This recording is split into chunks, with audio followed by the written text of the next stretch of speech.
Um, I did a little bit of research on gas stations in the area, just to get an idea of, and it's really hard to do apples to apples comparisons on, across an entire county. You have different roads that properties are on, distances between the next similar use, and those types of things can influence how individual gas stations are constructed. But I was just trying to get an idea, okay, well, how many pumps and how big is a different convenience store in a different area of town? And I was kind of surprised when I looked at something as big as, say, the gas stations at Wild Road. The couple of those travel stations had 6 pumps for, that's double, so it'd be 12 total points of sale for more of like your retail customer, drives up the car. Obviously, they have a separate business outside of the retail customer, so those are big establishments. In general, the retail component is quite larger.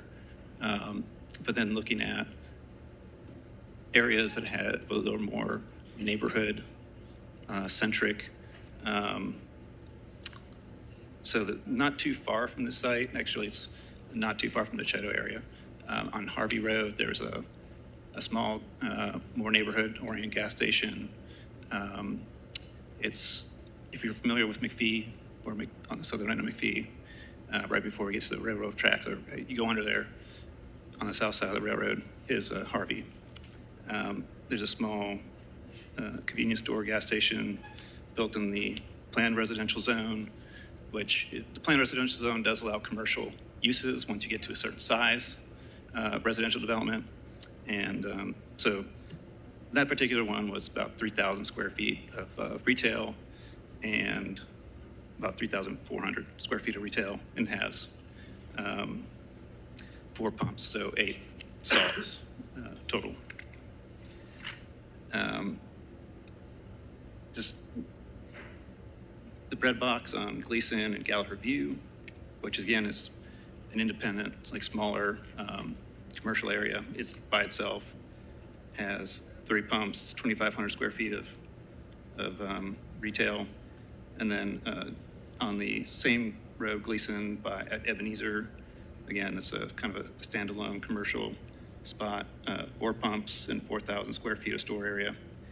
And then once you get to something as big as has 7 pumps, you're starting to look at like the Kroger on Kingston Pike in Farragut has 7 pumps.